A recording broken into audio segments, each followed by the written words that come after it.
दक्षिण दिग्विजयाच्या निमित्तानं महाराज आंध्र प्रदेशमध्ये गेले. आंध्रात त्या मुक्कामात महाराजांनी श्री शैल मल्लिकार्जुनचं दर्शन घेतलं. दर्शन घेऊन महाराज मंदिरातून बाहेर आले.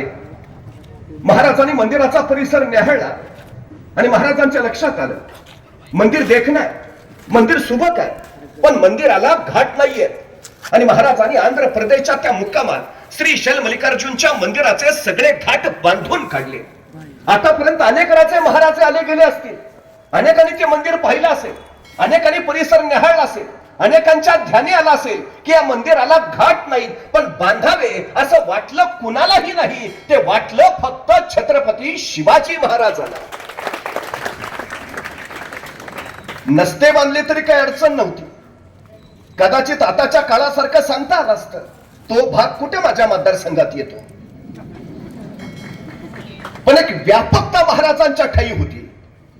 एके दिवशी महाराज मंदिरातून दर्शन घेऊन बाहेर आले आणि महाराजांनी शिखराचं दर्शन घेण्यासाठी वर पाहिलं आणि महाराजांच्या लक्षात आलं मंदिराच्या प्रत्येक कोपऱ्यावर एक गोपूर आहे, पण उत्तरेच्या बाजूचं गोपूर बांधायचं राहिलंय. चौथं गोपूर अपुर आहे. महाराजांना तत्काळ वाटलं हे अपुरं राहिलेलं गोपूर बांधायला हवं. महाराजांनी आंध्र प्रदेश मधले काही मजूर बोलावले.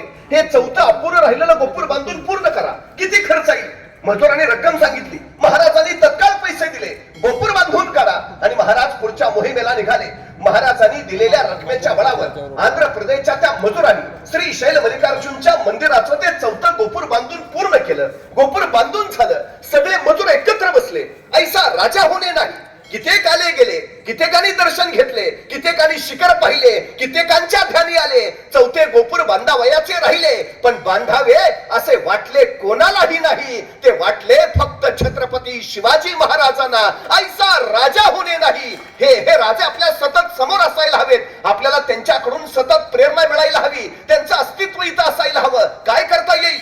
अनेक मजूर म्हणाला आपण असं केलं तर हे जे चौथं गोपूर आपण बांधलंय त्या चौथ्या गोपुरात आपण महाराजांचीच मूर्ती बसवली तर उत्तम उत्तम उत्तम. आणि आश्चर्य वाटेल श्री शैल मल्लिकार्जुनच्या मंदिराच्या त्या चौथ्या गोपुरात छत्रपती शिवाजी महाराजांची मूर्ती त्या मजुरांनी वर्गणी काढून बसवली. महाराजांच्या हयातीत महाराजांचं उभारलं गेलेलं हे पहिलं स्मारक आहे आंध्र प्रदेश मध्ये. महाराजांनी तिथे एक ध्यान मंदिर सुद्धा उभारलेलं. काळाच्या ओघात त्याची पडझड झाली. आता तिथंच छत्रपती शिवाजी महाराजांच्या नावाचं स्फूर्ती मंदिर आहे. कधी जाऊन बघून या. दक्षिण दिग्विजय करून महाराज परत निघाले. येता येता कर्नाटकात आले. कर्नाटकात बेलवाडी नावाचं ठाणं आहे. मल्लम्मा देसाई तथा सावित्रीबाई देसाई नावाच्या ठाणेदारांनी तिथं राज्य करत होत्या. नवरा आदिलशाहीचा सरदार मरण पावला. नवऱ्याच्या पश्चात ठाण्याचा कारभार त्याच बघत होत्या. आमचा दादाजी नावाचा सरदार त्याला असं वाटलं की सगळं जिंकत निघालोच आहे तर हे बेलवाडीचं ठाणेही जिंकावं. कुणी मल्लम्मा देसाई म्हणून ठाणेदारी नाही, सहज पराभूत करता येईल. त्यांनी मोजकं सैन्य घेतलं. त्या बेलवाडीच्या ठाण्यावर हल्ला चढवला. पण बाई मोठ्या चिवट्याने जिद्दीच्या त्यांनी दादाजीचा सपशेल पराभव केला. आपला पराभव झालाय हे जर महाराजांना कळालं तर दादाजीने आणखी सज्जता केली. प्रचंड फौज घेतली आणि पुन्हा एकदा बेलवाडीच्या ठाण्यावर हल्ला चढवला. यावेळी मात्र मल्लम्मा देसाईंचा पराभव झाला. विजयाच्या उन्मादात दादाजींनी त्यांना कैद केलं. महाराजांच्या सामने चला आणि कैद झालेल्या मल्लम्मा तथा सावित्रीबाई देसाई महाराजांकडे निघाल्या. अचानक थबकल्या, गर्दीशी वळाल्या. स्वतःचं तानं बाळ त्याने आपल्या सोबत घेतलं आणि म्हणाल्या आता चला. तानं बाळ घेतलेल्या सावित्रीबाई देसाई महाराजांच्या समोर उभा राहिल्या. त्यांना ठाऊक आहे आपण कैदी आहोत, आपण पराभूत आहोत. हे राजे आता आपल्याला शिक्षा सुनावणार, सजा फरमावणार. पण महाराजांनी काही शिक्षा सुनावण्या अगोदरच सावित्रीबाई झडदिशी पुढे झाल्या आणि स्वतःच्या हातातलं तानं बाळ त्यांनी महाराजांच्या मांडीवर ठेवलं आणि महाराजांना म्हणाल्या मी तुमची दोषी आहे, मी तुमची कैदी आहे. काही शिक्षा द्यायची असेल तर ती मला द्या, पण या सगळ्या प्रकारात माझ्या या ताण्या बाळाचा काही दोष नाही, त्याला दोषच नको. महाराजांनी आपल्या मांडीवरच्या त्या ताण्या बाळाकडे बघत स्मित केलं. चिटणीसाला इशारत झाली. चिटणीस दुधाची वाटी घेऊन आला आणि आपल्या मांडीवर असलेल्या त्या ताण्या बाळाला महाराजांनी चमच्यानी दूध पाजलं आणि दूध पाजून झाल्यावर महाराज त्या ताण्या बाळाकडे बघत सावित्रीबाईंना म्हणाले हा आमच्या मांडीवर आहे ना, तो आमचा भाचा आहे. हा आमचा भाचा आहे म्हणजे तुम्ही आमच्या बहीण झाला. मग कुठला भाऊ बहिणीला शिक्षा देतो,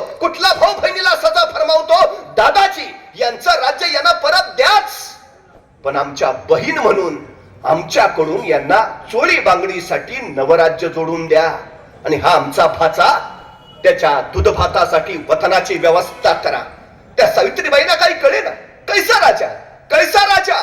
माझं राज्य बळकावणं राहिलं बाजूला, मला सजा देणं राहिलं बाजूला.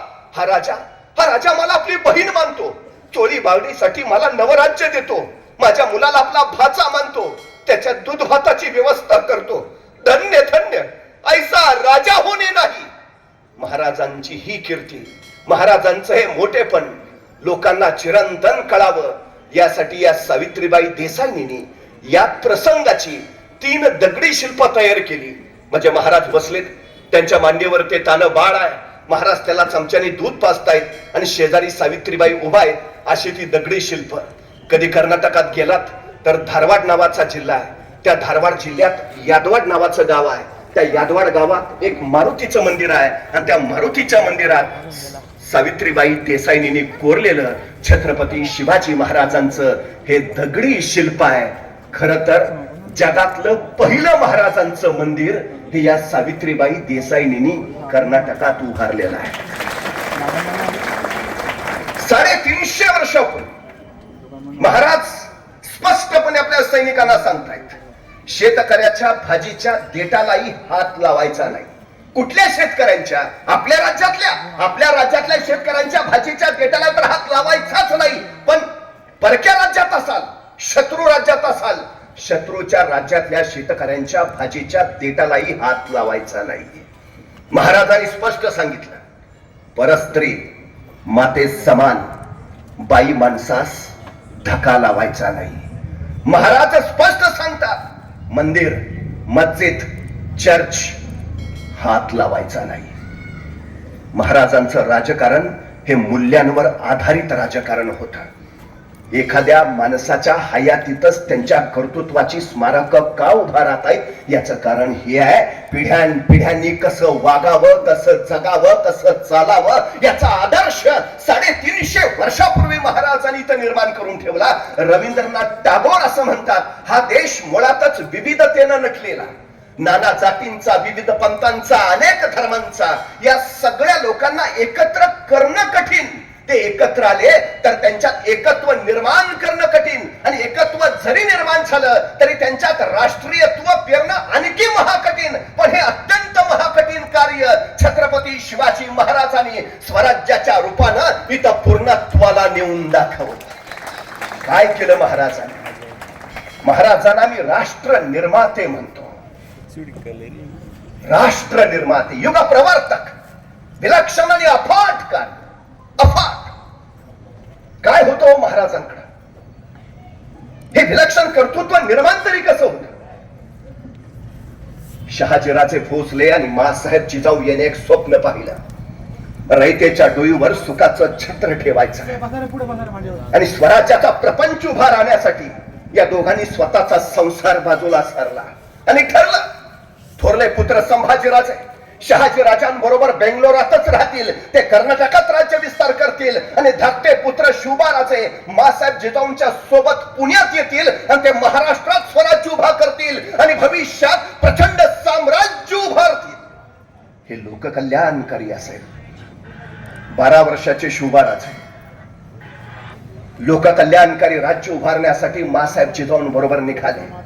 पण यावेळी एका पित्यानं आपल्या या पुत्राला काय दिलं? आम्ही काय देतो आमच्या पुत्राला? आमचा मुलगा कुठे निघाला तर आमच्या सूचना काय? डबा घेतलायस का? आई सांगते बसमध्ये बसताना मधल्या सीटवर बस. बाळ म्हणतं का? नाही, पुढनं कुणी ठोकलं तरी तू सुरक्षित, मागणं कुणी धडकलं तरी तू सुरक्षित, तू जगला पाहिजेस. 12 वर्षाच्या शिवबाराजांना शहाजीराजांनी काय दिलं? स्वप्न दिलं, ध्येय दिलं, महत्वाकांक्षा दिली. काय दिलं? संस्कृत पंडित असणाऱ्या शहाजीराजांनी स्वतः संस्कृत मधून शिवबाराजांना मुद्रा तयार करून दिली. काय होता मुद्रेत? प्रतिपच्छ चंद्र लेखे वर्धिष्णू विश्ववंदिता शहसुनो शिवजातस्य मुद्रा भद्राय राजते. काय सांगतोय पिता आपल्या पुत्राला? प्रतिपदेच्या चंद्राच्या कलेप्रमाणे तुमचं राज्य वाढत वाढत जाईल आणि एक दिवस ते विश्वाला वंदनीय होईल. अजून शुभाराजे बेंगलोरातच आहेत, महाराष्ट्रात यायचे आहेत, स्वराज्याला आरंभ व्हायचा आहे आणि त्याच्या आधीच शहाजीराजे खात्रीनं विश्वासानं सांगतायत, खात्री आहे तुम्ही राज्य उभा करणारच आहात, ते प्रतिपदेच्या चंद्राच्या कलेप्रमाणे वाढणारच आहे, ते विश्वाला वंदनीय होणार आहे. खरं सांगू, आमच्या पोरांच्या चुका काढण्यापेक्षा त्याचं कौतुक करायची संधी शोधा, पोरं आपोआप घडतील. शहाजीराजांनी विचारलं नाही जमेल का, होईल का, कराल का, नाही जमणारच आहे, करायचंच आहे, विषयच नाही. आणखी काय दिलं शहाजीराजांनी? छोट मंत्रिमंडळ दिलं. उद्या तुम्हाला तुमचं स्वतःच मंत्रिमंडळ उभा करायचं आहे. 12व्या वर्षी त्यानं सांगितलेलं काय करायचं आहे. 6 जून 1674 रायगडावर महाराजांनी स्वतःच मंत्रिमंडळ उभा केलं.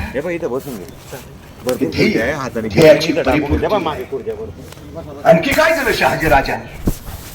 शहाजीराजांनी भगवा ध्वज दिला आणि सांगितलं उभा राहणाऱ्या तुमच्या स्वराज्याचा हा भगवा दौलता ध्वज बनवू द्या.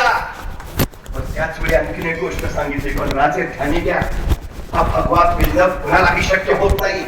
मनगटात रग आणि छाती धग असावी लागते, कारण हा भगवा साधा नाही. हा भगवा प्रभू श्री रामचंद्रांचा, हा भगवा भगवान श्रीकृष्णांचा, हा भगवा रामकृष्ण हरिवरत वारीला जाणाऱ्या वारकऱ्यांचा, हा भगवा हर महादेव म्हणत पुण्यावर कोसळणाऱ्या धारकऱ्यांचा, हा भगवा शौर्याचा, पराक्रमाचा, हा भगवा त्यागाचा, समर्पणाचा. राजे हा भगवा भगवा फडकत राहू द्या.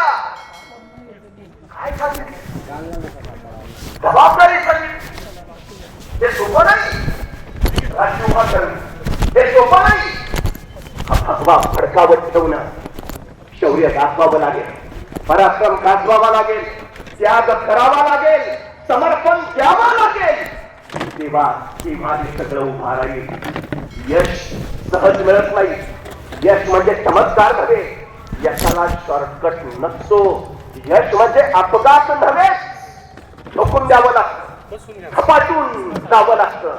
तेव्हा समर्पणाच्या त्या बळावर यश मिळतं.